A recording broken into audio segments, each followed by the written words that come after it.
नुआपड़ा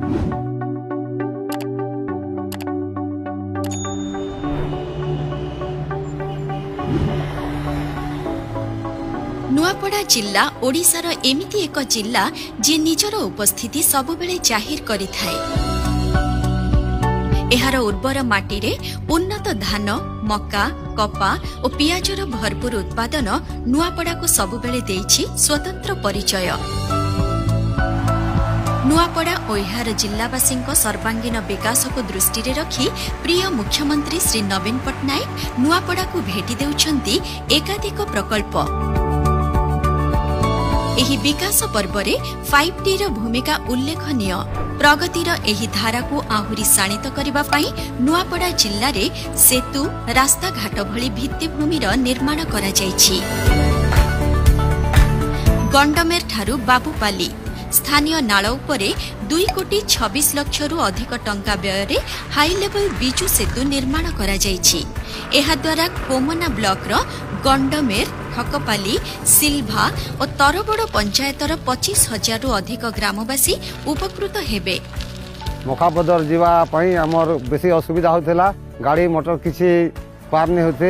एबे ब्रिज मनला, डाक्टरखाना जीवा लागि सुविधा हला, छुआ माने पढ़ी जीवा लागि सुविधा हला, सब इजा सरकार भल करिसन। ई ओडिशा सरकार हमारे नवीन सरकार के हमें एता लागि खुशी अछु। हमें बायपाली बासी जे हमके पुलिया गोडे दी करी हमके बहुत उपकृत करिसन।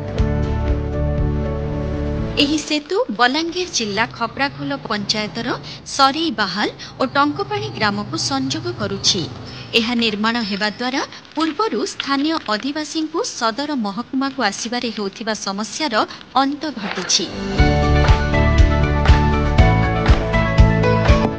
मुख्यमंत्री ग्राम्य सड़क योजना रे निर्मित तरबड़ ठारू सिल्भा भाया चचरा झरन पर्यंत 9 किलोमीटर दैर्घ्य और प्राय 6 मीटर प्रस्थ विशिष्ट रास्ता 7,93,00,000 टंकारु अधिक व्यय रे निर्माण करा जायछि।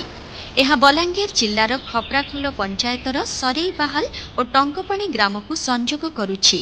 एहा द्वारा तरबड़, जटगड़, गंडमेर, ठकपाली, सिल्भा एवं लखना ग्रामर प्राय 50,000 ग्रामवासी उपकृत हेउछंती। पूर्वे रोड नथिबा जोगरु हमको डिस्ट्रिक्ट हॉस्पिटल नेबा पे घंटे ऊपर लग जाउतला। वर्तमान किंतु हमें 15-20 मिनट पहुंच के भल हिसाब से ट्रीटमेंट करि पारछो। रास्ताटे कले हमके जन भल लागुचे, सुरक्षित रह आराम से केबे काले असुविधा भी नहीं होय। हमर ओडिशा मुख्यमंत्री माननीय नवीन पट्टनायक को धन्यवाद देवी। हमें खुशी होता है। एथि पूर्वरु स्थानीय अंचलवासी जिला सदर महकुमा को लखना किंबा उद्यान बंध पूर्त विभाग रास्ता दे यातायात करुथिले। एबे एही रास्ता निर्माण हेबा द्वारा प्राय 15 किलोमीटर रास्तार व्यवधान कमी जाइछि।